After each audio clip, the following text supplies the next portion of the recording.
Atom bomb, ये शब्द सुनकर आपके जहन में जो तस्वीर कौंधती है वो कैसी है? यकीनन अच्छी नहीं होगी, क्योंकि एटम बॉम्ब इंसान का बनाया ऐसा हथियार है जिसका इस्तेमाल हमेशा भीषण तबाही लेकर आता है। जापान के हिरोशिमा और नागासाकी ऐसी ही त्रासदी के सबूत हैं। सवाल यह है कि यूक्रेन को लेकर क्या रूस और अमेरिका के बीच की तनातनी इसी मुकाम तक पहुंचने वाली है? 7.5 दशक बाद एटमी जंग का इल्जाम क्या रूस के माथे पर लगने वाला है? 7 महीने से जारी यूक्रेन युद्ध के बाद क्या प्रेसिडेंट पुतिन के पास सिर्फ यही एक ऑप्शन बचा है? एक बेहद सनसनीखेज खुलासा करती ये एक्सक्लूसिव रिपोर्ट।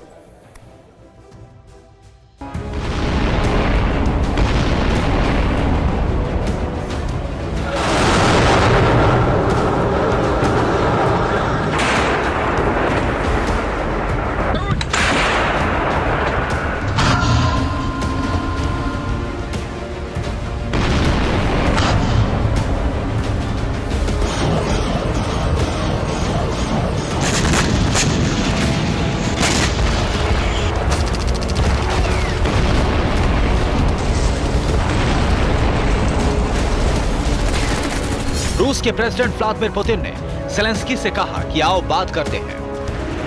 Мы призываем киевский режим немедленно прекратить огонь. हम कीव की सरकार को कहना चाहते हैं कि वो युद्ध खत्म कर दे, सभी तरह के मिलिट्री एक्शन को बंद कर बातचीत की टेबल पर आए। हम बातचीत के लिए तैयार हैं।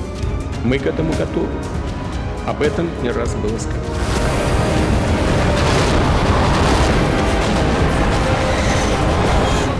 यूक्रेन के प्रेसिडेंट वोलोदिमीर ज़ेलेंस्की ने कहा, जब तक पुतिन प्रेसिडेंट हैं, रूस से बात करने का सवाल ही नहीं है।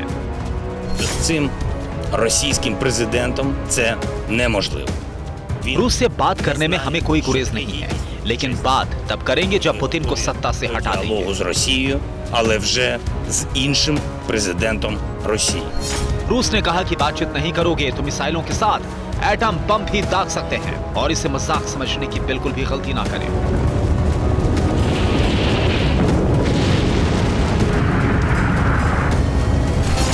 что ответ России будет, रूस का हमला अचानक होगा, और ऐसा हमला होगा जो दुनिया के इतिहास में नहीं हुआ। которыми вы в своей истории еще никогда не сталкивались. मॉस्को से एटमी धमकियां आती रहती हैं। हर दूसरे दिन क्रेमलिन का कोई ना कोई कारिंदा परमाणु बम की बात करता है। पुतिन भी कई बार अपना न्यूक्लियर जखीरा दुनिया को दिखा चुके हैं।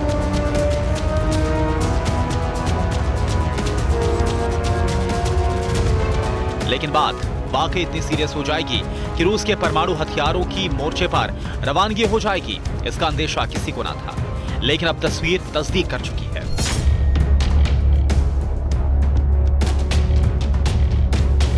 इसलिए रत्ती भर भी शक है तो निकाल दीजिए और गौर से इन तस्वीरों को देखिए। आधी रात को रूस की सड़कों पर परमाणु मिसाइलों की रवानगी बड़ी तबाही का इशारा दे रही है, क्योंकि इन तस्वीरों को लेकर बेहद सनसनीखेज दावा किया जा रहा है।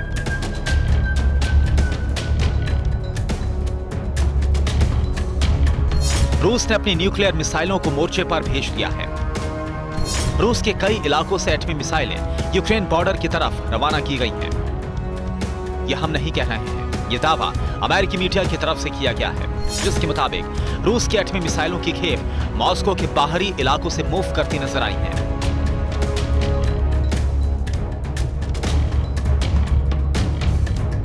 सवाल यह है, क्या वाकई रूस ने अपने न्यूक्लियर मिसाइलों को मोर्चे पर रवाना किया है? क्या प्रेसिडेंट पुतिन के पास अब परमाणु हथियार ही अंतिम विकल्प है? क्या पुतिन के पास परमाणु त्रासदी के सबसे बड़े विलेन साबित होने का दुस्साहस है?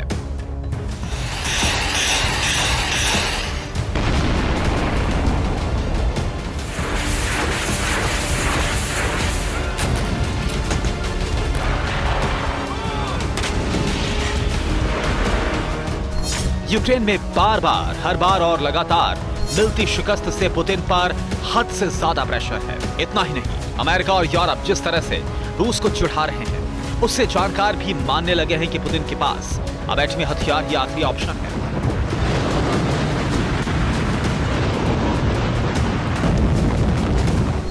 अमेरिकी खुफिया एजेंसी CIA के पूर्व चीफ रहे जनरल को सुनिए। Well, I think he's literally out of moves. He's trying all these different desperate actions. Putin आपे से बाहर हो चुके हैं। वो खुद को ताकतवर दिखाने की कोशिश कर रहे हैं, लेकिन सच्चाई यही है कि जंग के मैदान में यूक्रेन जिस तरह रूस को जवाब दे रहा है वैसा कम ही देखा गया है। यूक्रेन ने साबित कर दिया है कि वो अपने से 3 गुना ज्यादा बड़े देशों से भी ताकतवर है। इसलिए हकीकत यही है कि यूक्रेन की जंग रूस के गले की फांस बन गई है। पुतिन के पास और कोई विकल्प नहीं बचा है। Referendum, the annexation, that doesn't change anything. The Ukrainians are already taking back. America में रूस के परमाणु हमले का खौफ इस कदर है कि अमेरिकी खुफिया एजेंसी जल थल नभ से पुतिन के एटमी जखीरे की जासूसी कर रही है। बावजूद इसके रूस का हौसला रत्ती भर भी नहीं टिका है, बल्कि पुतिन ने एक बार फिर अमेरिका को हल्कान करने वाला फैसला कर लिया है।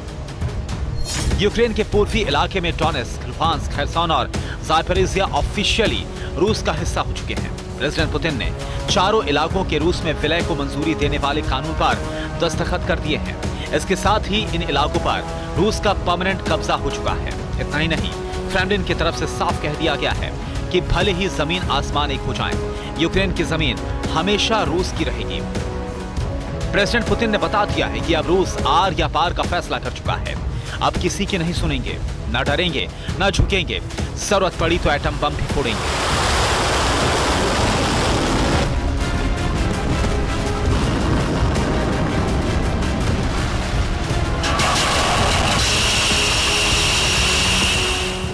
सवाल यह है कि अब आगे क्या होगा? जवाब अमेरिका के राष्ट्रपति जो बाइडेन से सुनिए।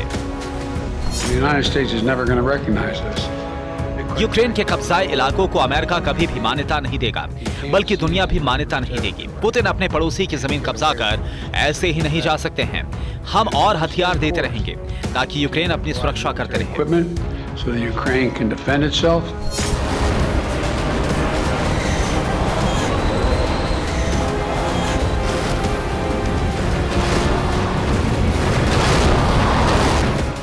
प्रेसिडेंट बाइडेन ने क्लियर कर दिया है कि पुतिन भले ही पूरे यूक्रेन पर कब्जा कर ले, अमेरिका उसे कभी मान्यता नहीं देगा।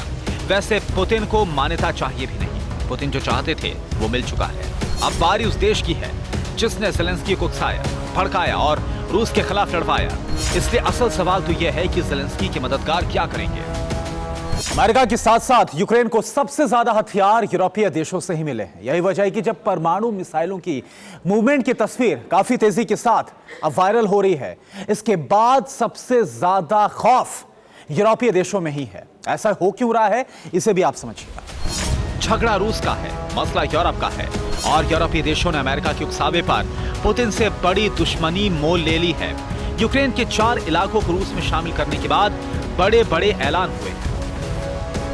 यूरोपीय यूनियन ने रूस पर प्रतिबंध बढ़ा दिया है। यूरोप की जमीन से रूस किसी भी देश को तेल गैस सप्लाई नहीं कर पाएगा। ब्रिटेन की नई प्रधानमंत्री ने रूस से कोई भी बात करने से इंकार कर दिया है। अमेरिका ने अपने सबसे बड़े युद्धपोत को यूरोप रवाना कर दिया है। वैसे 7 महीने से बाइडेन एंड कंपनी यही कर रही है, जिसका रूस पर रत्ती भर भी फर्क नहीं पड़ा है। लेकिन इस दफा मामला सीरियस है। अमेरिका और यूरोप का एटमी धमाके की आवाज सुनाई देने लगी है।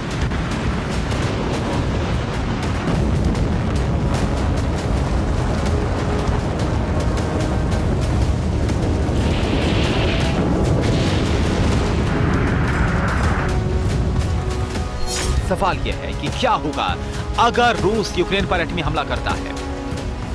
पुतिन के परमाणु अटैक का नाटो कैसे जवाब देगा? क्या होगा अगर यूरोप में न्यूक्लियर वॉर होती है?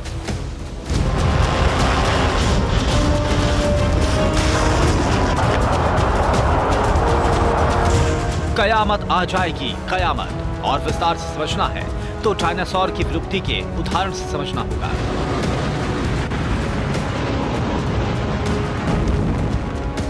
सैकड़ों साल तक हुई रिसर्च के मुताबिक डायनासोर का अंत एक बहुत बड़े उल्का पिंड के धरती से टकराने से हुआ था। एस्ट्रॉयड मैक्सिको के युकटान द्वीप से टकराया था। धरती पर 111 मील चौड़ा और 20 मील गहरा गड्ढा बन गया था। एस्ट्रॉयड के चट्टान से टकराने के बाद सल्फर कंपाउंड की चट्टान धूल में बदल गई, जिससे हवा में धूल का बादल बन गया था। नतीजा ये हुआ कि पूरी धरती ठंडी हो गई। धरती पर धूप न पहुंचने से उस समय जितने भी जीव थे सभी की मौत हो गई।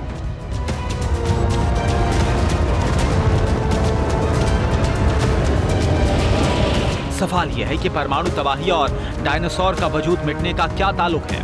जवाब 4 दशक से दुनिया को एटमी तबाही से आगाह कर रहे अमेरिकी वैज्ञानिक ब्रायन टून से समझिए।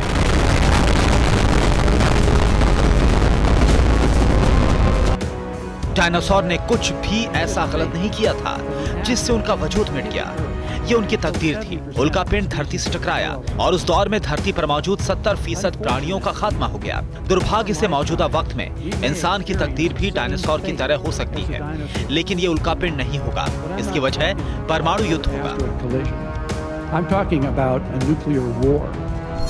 डायनासोर इस धरती पर लगभग 16 करोड़ साल तक वजूद में रहे, जबकि इंसान का धरती पर वजूद सिर्फ 25 लाख साल का है और ताकतवर देशों की सनक महातबाही के मुहाने पर ले आई है।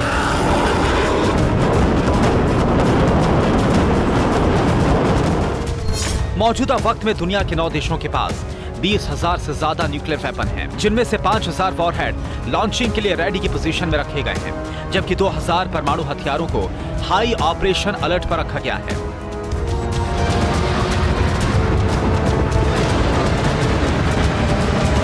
सतहत्तर साल पहले पहली और आखिरी बार दुनिया ने ऐसी तबाही देखी थी, जब जापान के 2 शहर चंद पलों में राख के ढेर में तब्दील हो गए थे।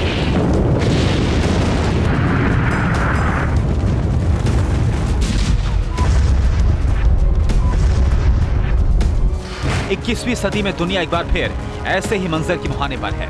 प्रेसिडेंट पुतिन को सुनिए।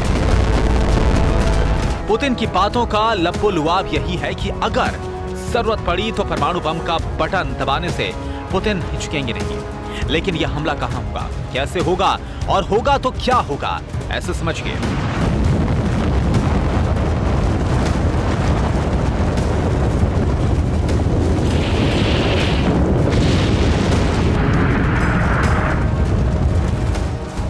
एक परमाणु बम ही लाखों लोगों की जान ले लेगा।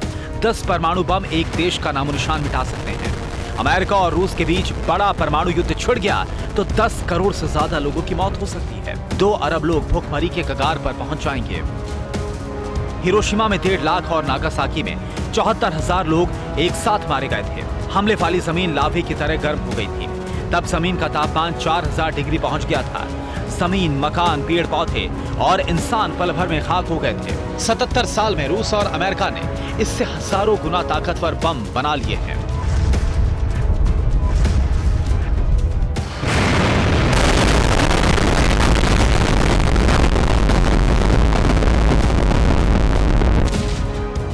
तो 2014 की एक रिपोर्ट के मुताबिक अगर लिमिटेड न्यूक्लियर वॉर भी होता है तो 150 मिलियन टन धुआं उठेगा, जो पूरी पृथ्वी को अपने आगोश में ले लेगा। सूरज की रोशनी नहीं मिलेगी तो तापमान गिरने लगेगा। ग्लोबल रेनफॉल 50% कम हो जाएगा। धरती -7 डिग्री तक ठंडी हो जाएगी।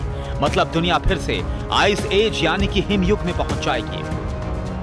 18,000 साल पहले जब हिमयुग था तब धरती का तापमान -5 डिग्री सेल्सियस था, यानी दुनिया 18,000 साल पीछे चली जाएगी।